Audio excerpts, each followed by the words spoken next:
করছি। আমি থেকে অজিত কবিরাজ বলছি। হ্যাঁ, প্রচুর, যেটা আগের বার আপনি প্রেডিকশন করে দিয়েছিলেন, মানে আমাকে যে সতর্কতা থাকবে, তো সেই সতর্ক ভাবেই আমি চলছি এবং আমার সাথে সবকিছু মানে মানে রেমেডিস গুলো করার পর সবকিছু ভালোই হয়ে গেছে। ঠিক। মানে যে ভয়গুলো ছিল সেই ভয়গুলো থেকে অতিক্রান্ত আমি হয়ে গেছি, এটুকুনি আমি বুঝতে পেরেছি। গুরুজি যেভাবে আমাকে বাঁচিয়েছেন, কারণ আমার খুব প্রবলেমেটিক ছিল আগের বার, আমাকে গুরুজি বলেছিলেন, তো আমি সেইভাবে রেমেডিস গুলোকে যেভাবে গুরুজি আমাকে করতে বলেছিলেন, এবার ইভেন আমি গুরুজির দেওয়া মানে এই নতুন এটাও মানে করেছো। এটা মানে করেছি অলরেডি। ঠিক, মানে এটা খুব মানে খুবই পাওয়ারফুল, সেটা করার মধ্যে আমি বুঝতে পেরেছি। মানে বিরাট মানে চমৎকারী পাওয়ারফুল জিনিস। তো সব থেকে বড় কথা, মানে কোনো তুলনা হয় না যে এই পাওয়ার যে কতটা আমি ফিল করছি পড়ার পর থেকে, মানে এটা বিরাট পাওয়ার, মানে বিরাট পাওয়ার। মানে গুরুজি মানে আমাকে বলেছিলেন যে অস্ত্রটা ইমিডিয়েট পরে নাও, তোমার অস্ত্রের দরকার আছে। তো মানে সঙ্গে সঙ্গে আমি পরে নিয়েছি, আমার মাও পড়েছে, মাও নিয়েছে। তো এবার সব থেকে বড় কথা, মানে গুরুজি আমাকে যেভাবে চলতে বলেছিলেন আমি সেভাবে পুরো চলে যাচ্ছি। আমি পুরো গুরুজির কৃপায় একদম পুরো ফিট এন্ড ফাইন। জয় হোক তারা। ঠিক। আজকে সরাসরি আমরা অনলাইন কনসালটেন্সি করলাম, বেশ রাত হয়েছে। শুভজিৎ, আজকে সরাসরি বলা হলো মা 110 টাকা ডাইরেক্ট বলে দেওয়া হয়েছে, মার হাতের 110 টাকা কোথায় গেল, এবং অলরেডি বস্তার মধ্যে বা কোনো কিছুর মধ্যে দিয়ে মা সরিয়ে দিয়েছে এবং ডাইরেক্ট 110 টাকা করে বলা হয়েছে।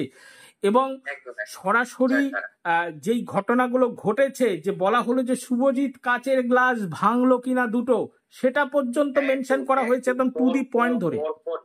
পরপর দুদিন কাচের গ্লাস ব্যাক টু ব্যাক ভেঙে গেল অটোমেটিক। ঠিক, মানে আমরা ভাবতেই পারিনি কি করে ভাঙলো। আর গুরুজি সেটা প্রথমেই প্রেডিকশন একদম সঠিক বলেই দিয়েছেন যে গ্লাস কিন্তু ভেঙে গেছে। একদম একদম একদম একদম শুভজিৎ, একদম ডিটেলস যেই জায়গাগুলো বলা হচ্ছে, যেই সমস্ত ব্যাপারগুলো বুঝিয়ে দেওয়া হলো, আমরা সরাসরি সবকিছু তুলবো না, সেই সমস্ত ব্যাপারতে তোমার এখানে ভিউজ কি থাকবে, বা তোমার অবজারভেশন বা বক্তব্যই বা কি থাকবে, বা মাও কি বলবে, এখানে কেমন লাগলো ব্যাপারগুলো?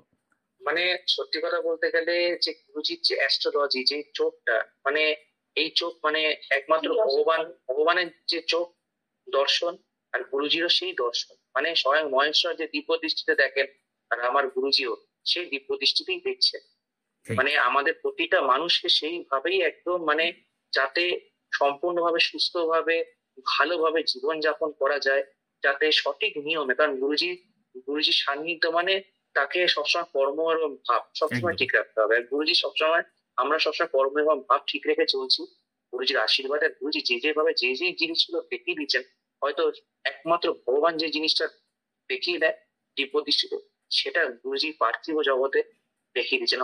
গুরুজি আমাদের এই যুগের অবতার, একজন গুরুজি একজন মহেশ্বরের অবতার নিয়ে এখানে এসছেন গুরুজি, যাতে আমাদের জীবন যাতে আমরা প্রতিটা মানুষ ভালো থাকতে পারি। গুরুজি ভগবানের রূপ নিয়ে এসছে, স্বয়ং ভগবান ওনার মধ্যে বিরাজ করছে। এটা আমাদের মানে মানে কি বলবো, গুজবাম্পস হয়ে যায় মানে যখন গুরুজি এক একটা কথা এমন এমন এমন স্ট্রাকচার দিয়ে উঠিয়ে দেন, মানে আমাদের অটোমেটিক মানে রোম খারাপ হয়ে যাওয়ার ব্যাপার চলে আসছে। জয় হোক। ঠিক আছে, ঠিক আছে।